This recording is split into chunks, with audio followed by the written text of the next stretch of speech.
Welcome to the Navy Memorial SITREP Speaker Series, and thank you very much for joining us. Today's live, interactive, online program is available to people, to sailors around the country, quite frankly around the world and around the fleet. It's provided in order to inform people. As you know, the mission of the Navy Memorial is to honor, recognize, and celebrate the men and women of the sea services, past, present, and future, and to inform the public about their service.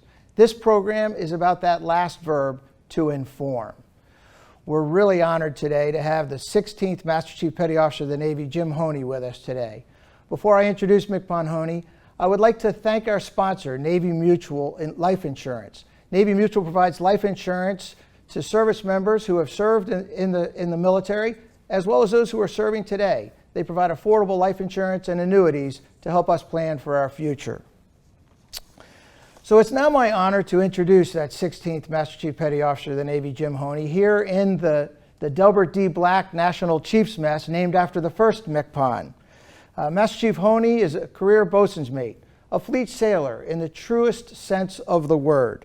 He served on a frigate and 3 amphibious ships before entering into the Command Master Chief program, where his first Command Master Chief job was on the USS Gridley, DDG 101, followed by the USS New Orleans, LPD 18. I want to list Master MCPON Honea's shore stations, but I have to tell you, as you get through them, they don't really sound like shore stations. They sound like fleet duty stations engaged in the leadership and the development of future warfighters. So the shore duties start with Navy Reserve Readiness Command in Oklahoma City, and then on to the U.S. Naval Academy at Navy Region Southwest San Diego, before going to Afghanistan and doing an individual augmentee with the U.S. Navy embedded training teams in Afghanistan as a part of the Combined Joint Task Force Phoenix. Then on to Navy Support Activity South Potomac, U.S. Naval Forces Korea, U.S. Naval Forces Central Command and the 5th Fleet, followed by Fleet Master Chief, I should say, at U.S. Pacific Fleet, and then on to the Fleet Master Chief at U.S. Indo-PACOM before assuming duties here as the MCPON a little more than a year ago. In July of this year, MCPON released a series of letters called Call to Action Letters to the Chief's Mess, detailing his priorities. And then in August, MCPON released another series of letters focused on the MCPON's mission, vision, and guiding principles.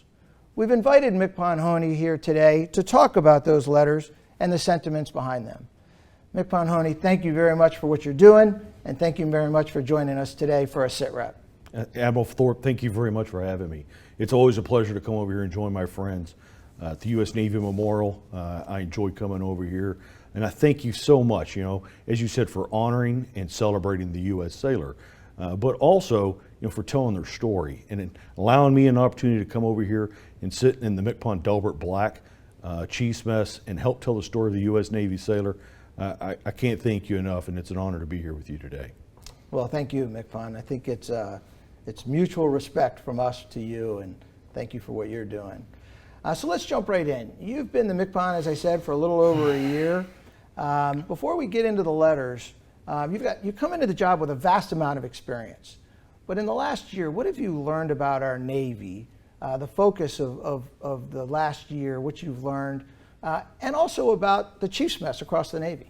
Yeah, well, Admiral Thorpe, I'll thank you at the beginning there that you categorized it as a vast amount of experience. You didn't call me old, so I thank you with that. And I would say that a lot of the things that I've learned over the last year, we kind of already knew about that's who we are.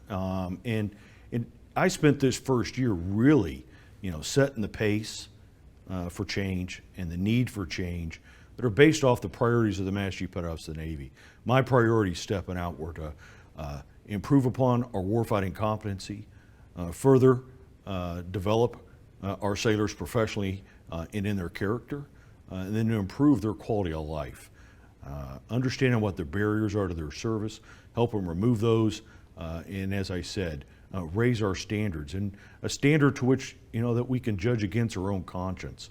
Those were necessary priorities for me to step out on, and that's what we've been doing for this first year, is moving in that direction, make sure everybody understands the need for that change and setting the pace for that change. That's across our fleet. That's with policymakers back in the Pentagon. That's with lawmakers over on Capitol Hill, across the board, trying to make sure everybody understands that. Here recently, when we started to release those letters, I'd gotten to what I considered a pivot point. I got there a little early, not quite 1 year when I started releasing those letters, but I was close enough. It called me impatient, so I didn't wait for that 1 year pivot point. I started as soon as I thought we were prepared to do so. And that was a mark in that I'm asking for actionable change, in how people perform their duties daily, in accordance with those priorities. This is what I think every sailor, and especially every Chief Petty Officer, that they could be doing, to make those demonstrable changes in our Navy and what we're focused on every single day. And I'm really, really proud about the direction that we're going in and the energy that we're getting behind that. That's great, MCPON. I want to dive into these letters and dive into your 3 priorities. I also want to mention to the audience to make sure that you know the platform. You can ask questions, and as we go on through the program, I'll be looking down at my iPad and bringing up some of the questions from MCPON from the audience. Well, let's dive right into these. So you outlined your 3 priorities. How did you come up with those? Well, starting with is the CPO mission, vision, guiding principle. They are about competency, character, and connections.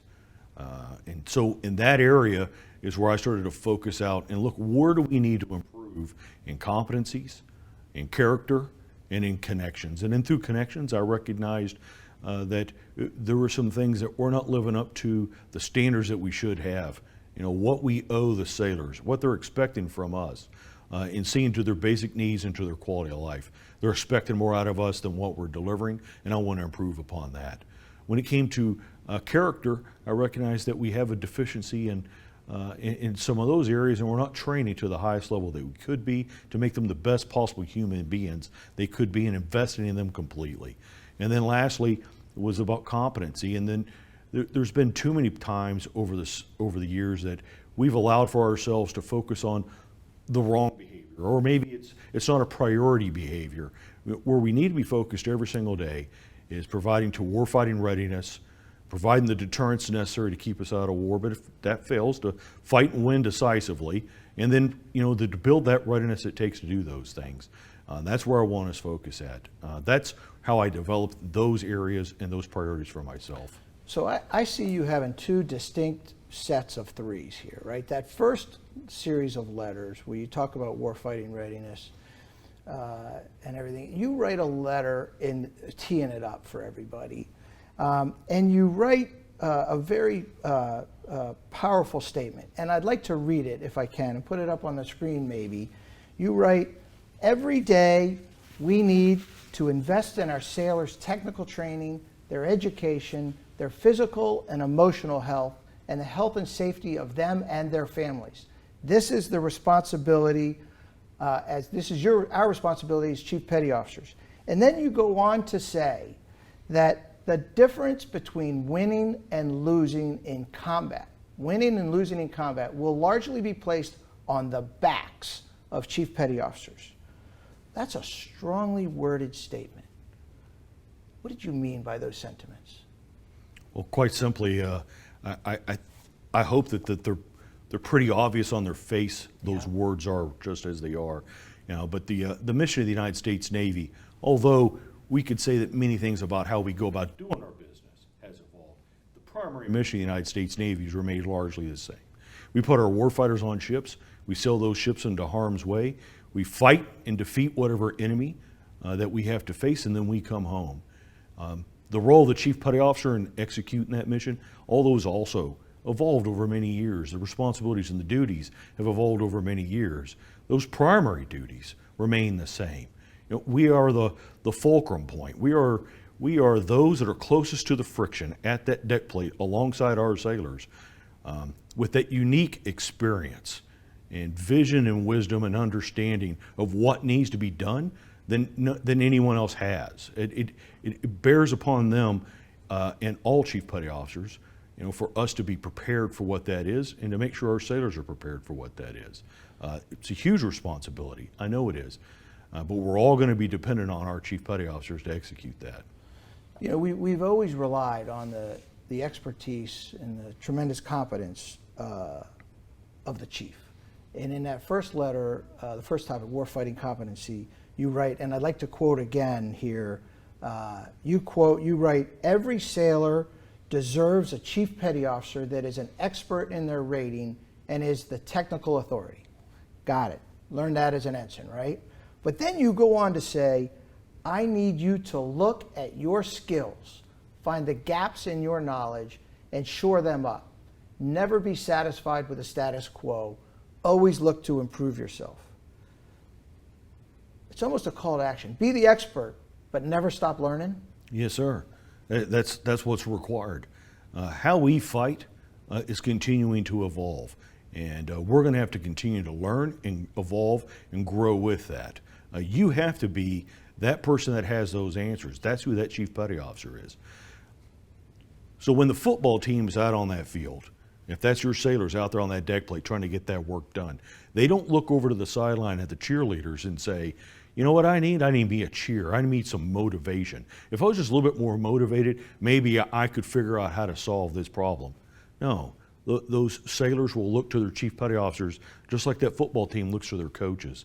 They're looking to someone that's got the technical understanding of what it's going to take. Who understands better how complex this problem is going to help me solve that. They're going to look to their chief petty officers, and the chief petty officers need to have those answers.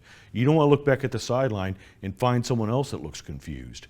You want to look back at that sideline when someone has the confidence and that has the answers for you. That's what sailors are expecting, and that's what they're depending on. Additionally, as you said yourself, when you were a young division officer, that's what you were expecting of your chief petty officer. As you were trying to build up your own experience and feel confident in how you were doing your business, you looked to your chief and you were expecting to see that confidence in their face and someone that you could depend on. That's what we're all dependent on. And chief petty officers, I just want to make sure that you understand that. That's what we're dependent on you to do. That's exactly what I did as an ensign, as you say, and as I mentioned earlier. I mean, I'm looking to them for that expertise, and I'm not the expert, right? Then you also go on, though, in your next part, you talk about professional and character development. Mm-hmm. How do you define that? How do you define that professional and character development for a chief as we go forward in our Navy? Well, first I'll say that, you know, there's no better way to demonstrate what right looks like than through a personal example, you know. So carry it and live it. And then secondly, we're looking for more and more ways, you know, to educate and introduce chief petty officers to thoughts and to, as I said, education, to help them develop their own leadership attributes and skills necessary to be better at connecting with and understanding the human condition, just to be better people. But we don't start when they're chief petty officers. We start that when they're younger sailors in our Navy. So we have foundational enlisted leader development all the way up to advanced, and then once they are selected for chief petty officer, that's the point of chief's initiation, is to make better prepare them to serve as chief petty officers. And then we'll have enlisted leader development program that's professional military education for our enlisted force for a chief petty officer. And it's excellent curriculum that challenges thought and helps a person develop their attributes even stronger than they had ever thought before. You know, when I grew up in the Navy, throughout all my ranks, seeking out the chief or the senior chief, later master chief, for that partnership, that teamwork, I always knew he was available, he or she, and I always knew that they were there. But how do you measure that? How do you measure the effectiveness of that chief to be there when they're needed? And you write in your letter, you provide a measurable, tangible metric that quite frankly I've never seen. You write, be relevant. If your sailors are not coming to you for guidance or seeking assistance with their issues, you may not be relevant to them. That's data. That's a metric. That's a look in the mirror and say, am I doing my job? Mm-hmm. And it's a hard thing to ask yourself and to pay attention to. The good news is there's something that you can do about that. Be connected with the people that you lead. Be willing to have that relationship and Open yourself up to be vulnerable, to make those connections. Sailors are okay at the end of the day with you being intrusive in their life. And I get it. Intrusive is interrupting and it's uninvited. You just pushed your way into someone's life. That's the definition of intrusive.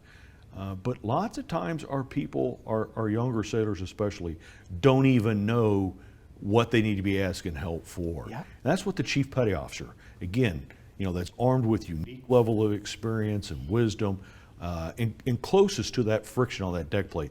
They're going to know when to ask questions and when to involve themselves. So be involved in someone's life, know what's going on with them, and be connected with them in such a way that they know that you're invested in them. They know that you care. You're not being intrusive to be invasive. You're being intrusive to be invested and to help add value to that person's life. When that happens, then your sailors know that you care about them, and then they want to share with you what their fears are, what their concerns, their failures. They're looking to you for advice and mentorship and guidance.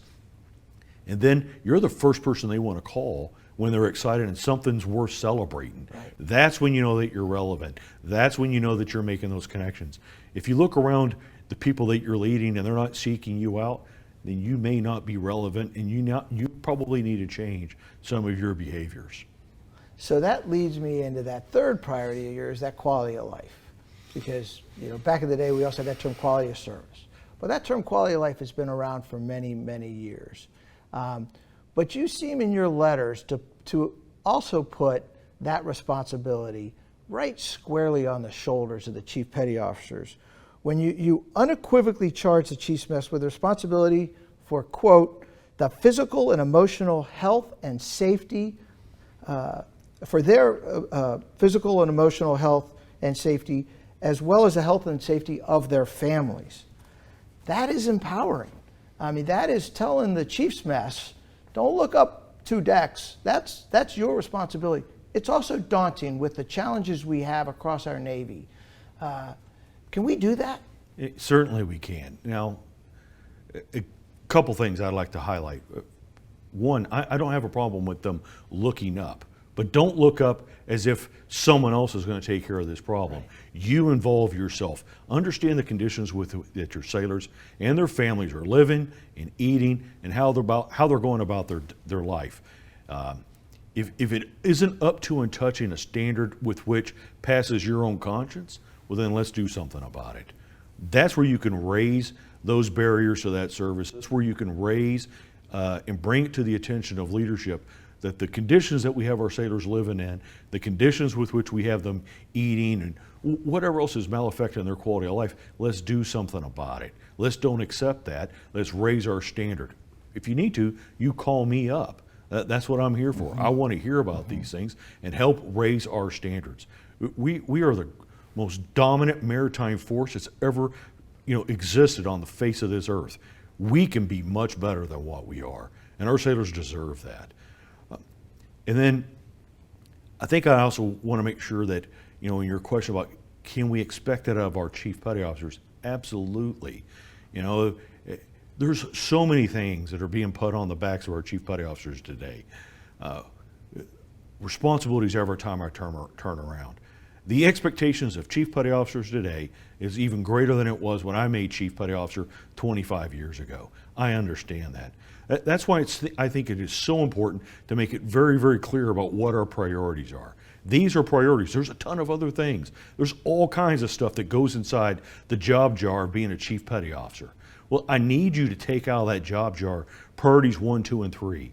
Before you start worrying about priorities 9 and 10, let's take care of priorities 1, 2, and 3. These are the things that's most important. Let's focus on that stuff. I think it's so important, that we ease the burden and the responsibility that's on the backs of the Chief Petty Officers by clearly articulating what those priorities are.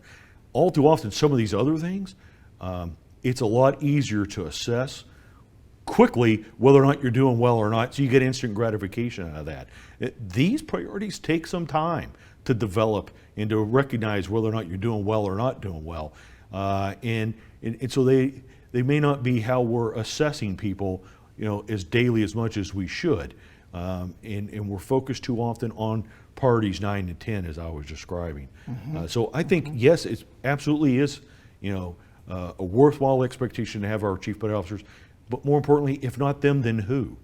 Who else is going to do this? Who else has that unique experience, as I keep talking about, that is, that is assigned as close as they are to that friction, that are going to make the most impact? No one else but our chief petty officers. So I want to make for sure that these priorities, that all chief petty officers understand where they fit in on those. So you seem to be clearly articulating a higher standard and a role for the chiefs.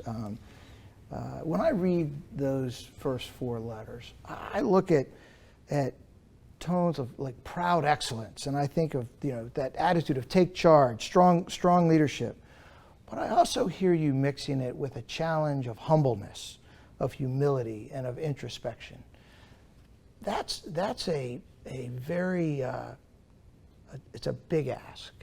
I don't want to ask, can we do it? Because I know you're going to say we can. How do we do that? How do we create that example you're trying to set in the Chiefs Mess for everybody in the Navy to combine that mentality that I am the example? I set the example. I challenge myself to be that expert and be proud, but also be humble and introspective.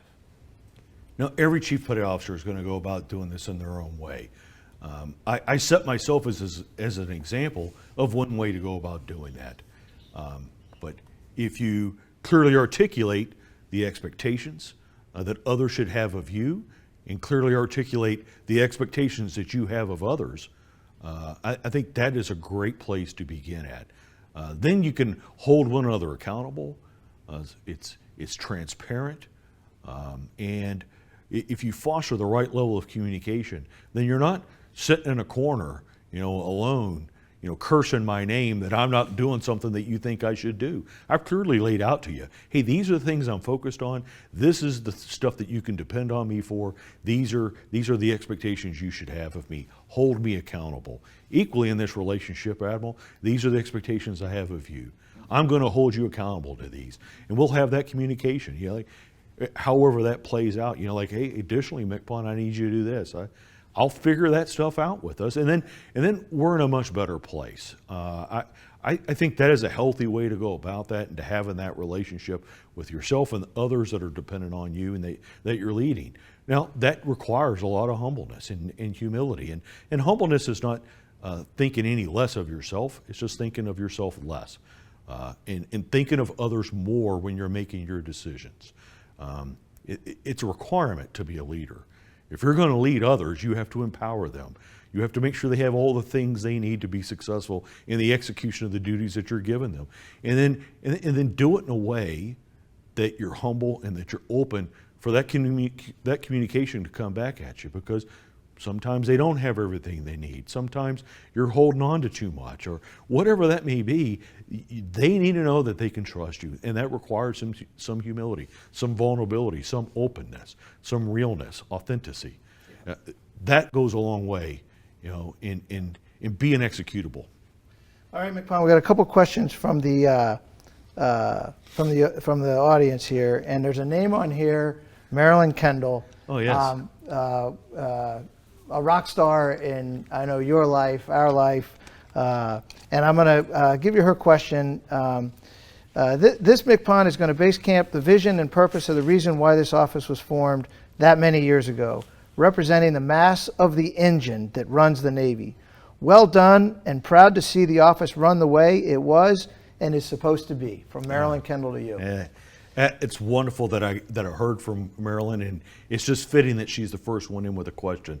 Evelyn was texting with her just a little before we headed over this way. Marilyn was on her way to go visit the matriarch of our Navy, Mrs. Ima Black, MCPON Delbert Black's wife, and Marilyn was spending a little bit of time with her this afternoon. So it's fitting that she does ask that first question or make that first comment. And also, I just recently read an interview, an article on Delbert Black toward the end of his tour as the Master Chief Petty Officer of the Navy. And he's speaking about getting out there and talking with sailors and making himself available to hear what their concerns are and removing barriers to their service. Now, he went on a letter campaign, and sailors all across our Navy were mailing him letters in. I get a lot of emails, and as well as I have a real bang-up, strong public affairs team that helps me out in social media. But we're doing much the same kind of work that MCPON Black was doing, listening and hearing from our sailors, making ourselves open, to what the concerns are, what their fears are, and helping solve their problems and remove their barriers to their service. Exactly what Dober Black was doing. And I had no idea that was exactly how he went about his first couple years in the position. And then lo and behold, I didn't invent it, and it came down through some years of teaching, and I'm honored, to be able to walk in his shoes. We talk a lot about MCPON Del Black around here with the National Achievements being named after him, and I have had the opportunity to serve a long time with MCPON Jim Hurt, and watching you walk in those footsteps, and I think as those two would say, take it to a whole nother level is enjoyable. Let me ask you one question, another question from the audience here before we go to break. William Gregory asked, MCPON, I've seen your responses on Reddit for some of the junior sailors in barracks and the challenges they have with barracks. I feel like we can push from the chief level, but we get a lot of the same stoppages that happen through the years. And how do we increase that standard of living for our sailors? Well, I ask that you do, Chief. And my assumption is the Chief Petty Officer that's asking this question. But if you're not, if you're in a position that you're also there to help fix problems, thank you. But you continue to elevate that to wherever you find out, wherever that barrier is. As I said, if it needs to, you bring it all the way to my level so that we can continue to find ways to solve problems. Now, some of these problems are really big, and it's going to take some time and a lot of resources for us to solve all those things. But we need to address it so that we have some plan of how we're going to go forward in solving what those problems are. All right, MCPON, we're going to take a quick break. And when we come back, we're going to talk about your letters concerning Chiefs Initiation, the first two that are out. And for everybody else, stay tuned. Please put your questions in the chat. We're going to get to more of them after the quick break here. Stay tuned. We serve at Navy Mutual are like family. Navy Mutual is a nonprofit organization that was founded in 1879. Providing life insurance products, Service and education to members of the military service and their families. We understand them because we have served ourselves. Everything we do every day is about serving our members. We treat them like we would treat our family. It's all about the member.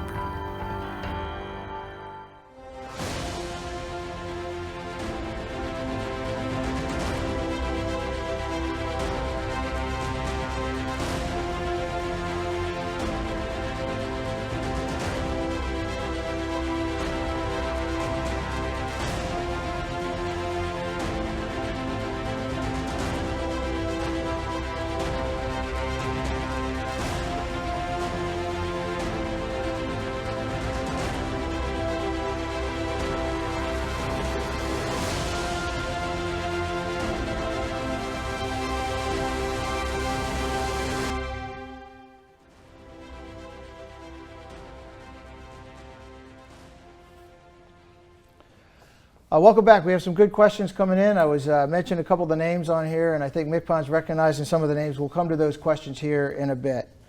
So MCPON, we're in the middle of Chiefs Initiation season. Your second one as MCPON, and I promise you I wouldn't count how many of those you had been through, and we wouldn't talk about age and all that kind of stuff. So, but the purpose and mission of initiation has truly changed over the years. It's evolved over the years. What is the purpose? What is the mission of Chiefs Initiation today in 2023 as you look at this as MCPON? So our desired outcome at the end of Chiefs Initiation is to have warfighting chiefs that are best prepared to lead and build the combat teams that we're going to require. That's what we're hoping to accomplish. We're doing that through a locally developed program of professional instruction and training that understands best what those chiefs need to better prepare them to lead as a chief petty officer. That's why we've never really codified it or written it out as a course of instruction that's governed by, S1 up there from the Pentagon. It's something that's best developed and executed locally, understanding who those people are. And I'm really, really impressed as I've gotten around and spoken with chiefs in our new chiefs this year. I'm really excited with how we're doing and what that's going to turn out for us. So I think what you're saying is you're trying not to be prescriptive about what the process of chief's initiation. But in that first letter, you do seem pretty hard over and cementing the role of the chief, as we've talked about so far today. And not just leading on the deck plates, but being responsible for victory in war against a peer competitor. I mean, you're upping the tone. You're changing the dynamic from, in my observation, from looking inward at the command to your role at leading in war. We talked a little bit about it in the first segment. Can you expound, what message are you sending to chiefs here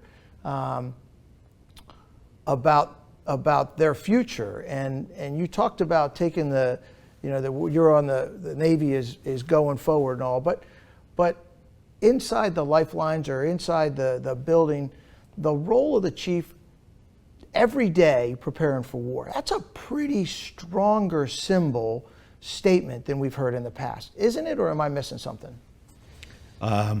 It's not in the circles that I read in. Those were always the expectation that I felt that I needed to live up to as a chief petty officer. And most chief petty officers that I move around and speak with, they welcome that communication and that sentiment and that responsibility. Most of them view themselves as that necessary agent to build that combat team, that's going to lead us to victory. They feel that responsibility. And I think they welcome, giving themselves permission to focus on those things rather than, as I've said before, counterfeit behavior that doesn't make us any stronger. That they want that. Now, I should probably back up. These last three letters that we're releasing for Chiefs Initiation, they are all my thoughts and how I view the mission, vision, guiding principle. These are just an expounding of my considerations and my thoughts when it comes to character, competency, and connections. The things necessary for you to be the best chief petty officer that you can be, and how this should be driving your daily actions. This is how we assess ourselves.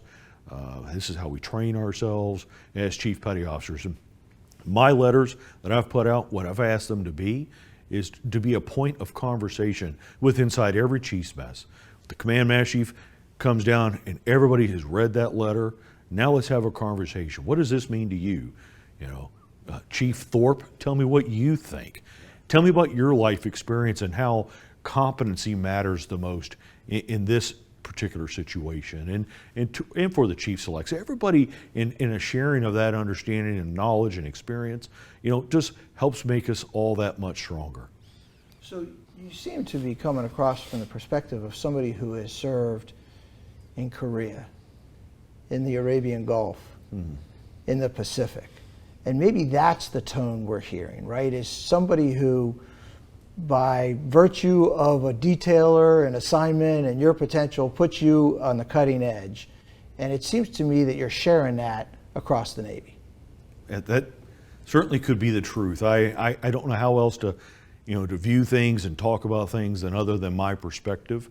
And I've always sought out positions and duties that were the most challenging, what was most difficult, what was going to be most impactful and most consequential.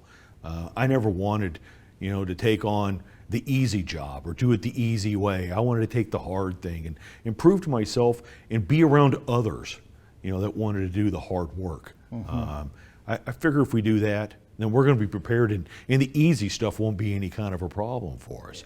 And so maybe that is my perspective, but I think that's most people that join this organization. You didn't join the United States Navy to go back home. You know, you didn't join the United States Navy to have the easy job. You joined the United States Navy to challenge yourself and to get out there and live in that adventure. And you don't want to watch all that happen on CNN. You want to be a history maker, you know, and that's what our chief petty officers are.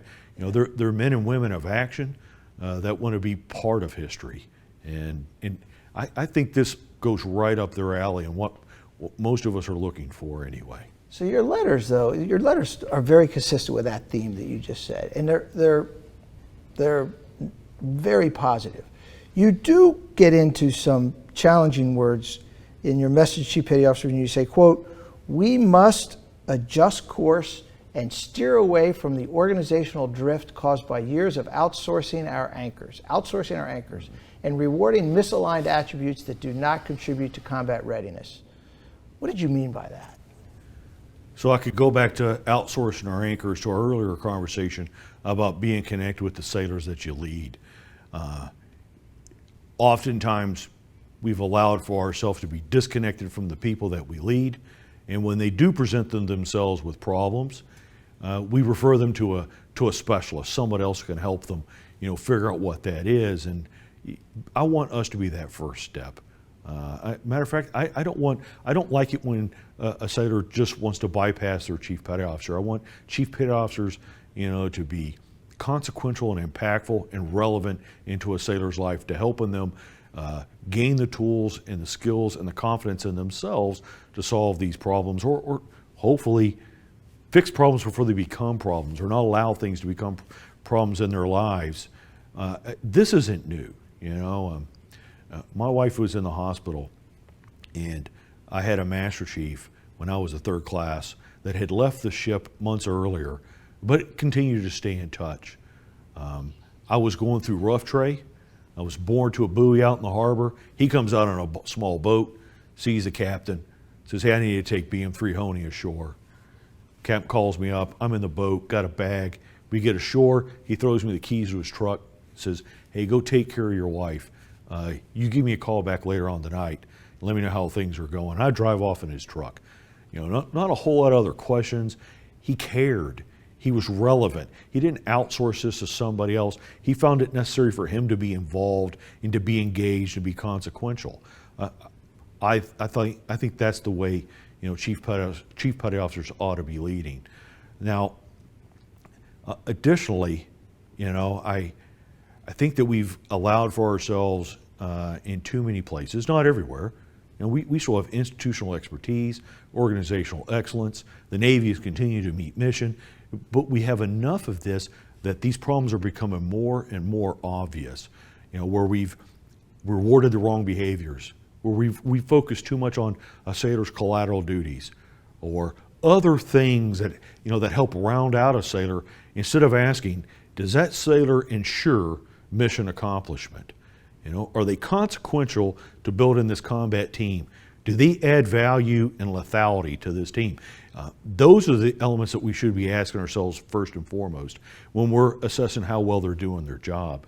We're not asking those questions as much as we ought to be asking those questions. And that's what I mean by, let's get back and focus on those right behaviors. Let's not outsource those anchors, and let's focus where we ought to be. Those priorities. If we come to work every day and wherever we're trying to do, we're making sure that we're focusing on priorities 1, 2, 3, we'll find ourselves in a good place. So is that, you go on in that letter, and I think what I hear you talking is, you go on in that letter to say that we have a higher calling and we will answer history's call. Quite frankly, MCPON, those are words that I would expect to read in a history book about winning a major conflagration. What do you mean by a higher calling? When you're telling chiefs that we have a higher calling, you have a higher calling, what does that mean? Well, quite simply, I mean, our responsibility is to build those winning combat teams. A bunch of other things that go along with that, but at the root of all things, you know, we're in the United States Navy, we're part of the military, and our job is to impose violence on others to shape their behavior. That's what we're going to do. We have to build winning combat teams to be able to do that. I need us focused on those things. That's our higher calling. None of the other stuff, not the things that make us a fraternal organization, none of that stuff.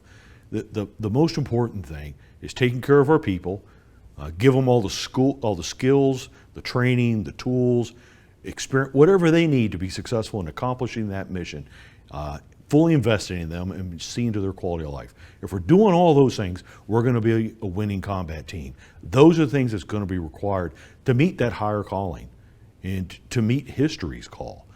You know, all of those those men and women that have gone before us, we have more in common with them than we have different. You know, the heroes that have gone before us through World War II and beyond, we have more in common with them than we have different. We need to live up to that. We need to live up to those expectations and understand this is our time. This is the time that history is calling on us, and we'll be judged, in our future someday, and we're going to be judged well. Our chief petty officers are here, and they want to focus on the right things, and I'm just excited that I get to be a part of all this. Well, speaking of history, we got a question from Fleet Master Chief Paul Kingsbury. Oh yeah. So MCPON, what are the key policies and programs you're working to shape or to adjust to accomplish your lines of effort? For example, how are you looking to adjust enlisted training, education, and advancement processes to strengthen competence? How will you and the CNO measure success and progress? That truly sounds like a question coming from a Fleet Master Chief. Yeah, it certainly sounds like a question coming from Paul Kingsbury. Good friend and somebody that I leaned on heavily when I first became a Fleet Master Chief of the United States Navy was Paul, off of his experience, and he's dogged, determined, and he, as a nuclear engineer, so that, as you would expect, he looks for desired outcomes and holding us accountable. And so I'm not surprised that I get a question along those lines from Fleet Kingsbury. Back in July, I hosted a leadership mess symposium. It's a symposium of our most senior master chiefs across our Navy that are serving for flag and general officers. We went into a lot more depth about what these priorities are. We were able to take those and focus them towards some desired outcomes, understand where we have some say-do mismatches, where we have some policy that we probably need to adjust and move out on. Now, many of these things I don't own. I'm not responsible for, the naval training in education. There's an admiral that's in charge of naval education and training. I serve to help complement him and to make sure that he's making the best decisions that we need to build those combat teams. So I've stood up a cross-functional team that includes his force master chief and others across our Navy to help to determine what are the necessary attributes, skills, knowledge, experiences, and qualifications that makes a sailor fully ready to serve in whatever billet. We used to have many years ago PARs, and PARs were Personal Advancement Requirement System, and you could lay those out, and they told you what every task was that a sailor should be able to perform, and whatever their specialty is at whatever pay grade. We quit using those because we said they were an unnecessary administrative burden because it was duplicated already through already existing standards, through personal qualification standards, JQRs, or a tech school through an A or C school, or so different things were already satisfying the needs for these for the PARs, and we don't need to track them any longer. Well, we're not tracking those things. We're not tracking whether or not Seaman Thorpe has been to this school before we promote him. If it was a requirement for a PAR, then why isn't it a requirement for advancement today? If the PQS used to be a requirement through the PARs, then we should be tracking that PQS qualification, for an advancement and so forth. A lot of work's been done through this area in force development at U.S. Fleet Forces Command. It's called the career-long learning continuum. We're just trying to elevate that, float through those things, and determine, how do we insert that through Naval Education Training Command? How do we insert these different gateways through our advancement and promotion system? So we provide a very objective-based and transparent process that every sailor can look at. There again, now commanding officers know exactly what they should be expecting from a sailor when they check into their quarterdeck. I can look at this thing. If this BM2 is checking on board my ship, BM2 Honea, he should be qualified at all these things and be able to perform all these duties. I know exactly what to be able to expect from that individual. And then myself as a BM2, I want to become a first-class petty officer. I want to become a BM1. Well, there you go. It's objective and transparent. These are qualifications I need to obtain, schoolings I need to get completed, whatever is necessary for me to be fully and best qualified for promotion. That's one of those working groups and cross-functional teams to help close up our say-do mismatches, to help cover down on some gaps, or to adjust policy so that we're meeting on these priorities and adjusting the combat team that we're going to need to be for the future. We have a gamut of those. I think we walked out of the Leadership Mess Symposium this July with about 6 of those working groups that we issued out. So we have several others out there, and we'll assess ourselves by how well we close up those mismatches and how well we cover down those things and achieve these desired outcomes. That's how we're assessing that today. Thanks, Paul, for that good question. So it seems to me, MCPON, it's almost a 360-degree evolution that you're really striving to obtain. You're putting the challenge, the responsibility on the chief's mess, on the chief petty officers to ensure that our sailors have the competency, your term, to do what they need to do. And you're working in that chief's mess to ensure that that competency is properly defined and that the chief's mess is doing their role to support Navy education training to define that. Because who knows best than what we ought to train than the chief? So it's a 360-degree effort, it sounds like, what you're trying to do. Yeah, certainly. And there's others that are involved in this. So additionally, I think that we're going to find the best chiefs to define that, our subject matter experts, from those warfighting areas. If it's surface warfare, then I want, mass chiefs from the surface forces to help define what those requirements are and enter that into this decision cycle, and as you called it, so that we end up with better outcomes from there. Yes. Okay, so we got a question from Chief from the Fleet Marine Force, Sean Englert. I hope I got that name right. With the challenges facing the Navy in terms of recruitment and retention of personnel, and I'd like to camp out on that part of the question. But he goes on to write, higher tenure gates be extended. Why do we not allow our most senior people to stay in? I argued that when I got my boot, we all want to stay in longer. But it seems to me what you're saying, the challenges of retention and recruiting. My headline so far from this whole program today is people in the Navy don't want to watch history, they want to make history. What is your role, and where do you and the Chief's Mess fit in the recruiting part, the retention part specifically, and a little bit on the recruiting if you can? I'll say it as this. When we created the All-Volunteer Force 50 years ago, in 1973 there was the Gates Commission. The Gates Commission looked into the efficacy of having an all-volunteer force and going away from the draft. They said, yes, it'll be more efficient, going to cost us more money, but it's going to have to stand on these 5 pillars. And these 5 pillars are adequate pay compensation, adequate housing, access to adequate medical care, a retirement plan, and that the military was going to have to remain a reflection of the American people that we serve. The American people are going to need to be able to continue to see themselves in the military that serves them. As I move around the Navy and I speak with sailors and their families, here are the biggest detractors to their service. Inadequate pay and compensation. I'm dissatisfied with the housing that I'm receiving. I'm dissatisfied with timely access to quality medical care. The fourth one is child care. And maybe child care we need to consider as another pillar. The composition of the force today is much different than it was 50 years ago. I know this, if we start clearing up some of those barriers, that will help out with retention, and it will certainly help out with recruiting. We're going to do all kinds of other work, to try and entice people and recruit people. But if we don't shore up those 5 basic pillars that were identified 50 years ago as the whole premise of how we're going to be able to maintain all volunteer force, we're going to continue to find ourselves challenged. It's going to be very, very difficult to do so. We're in the middle of a quadrennial review of military pay and compensation right now. So I'm very, very encouraged with our pay and personnel policymakers and lawmakers, that we're going to end up in a healthy place. It's just going to take us a little time to get there with those as answers. So in the interim, I'm leaning heavily on OSD policy. I'm leaning heavily on our lawmakers for them to understand these are the biggest detractors, and we already knew this.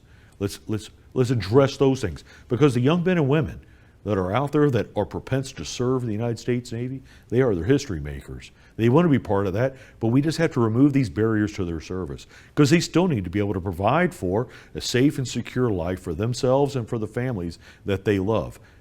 If we can't help them provide to that, then we're not going to be an employer of choice. So this is a good way to start wrapping up here. I mean, you're focused.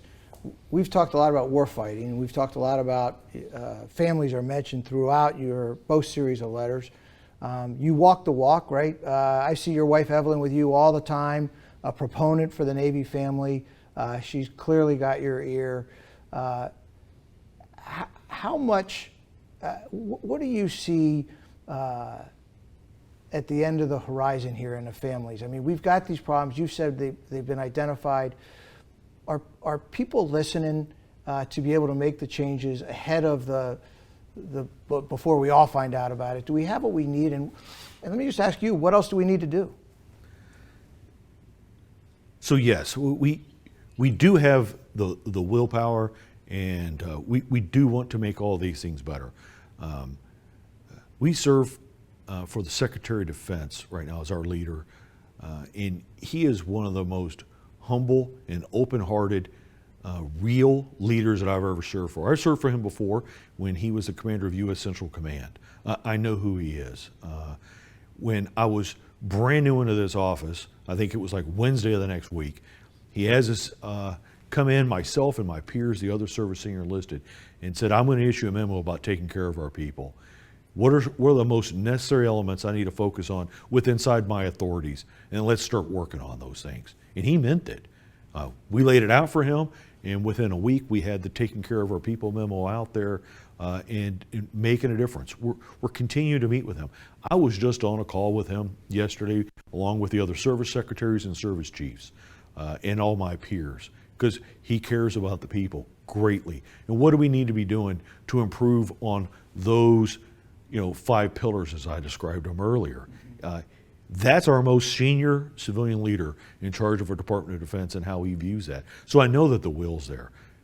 It's going to take a lot of work. These aren't easy problems. They weren't problems, they just got created overnight. They've been created over a long period of time. Some of this is, a woeful underinvestment, over a 25-year period where we've been focused on, ground wars over in the Middle East. And we've not focused in some of those areas as strongly as we should have.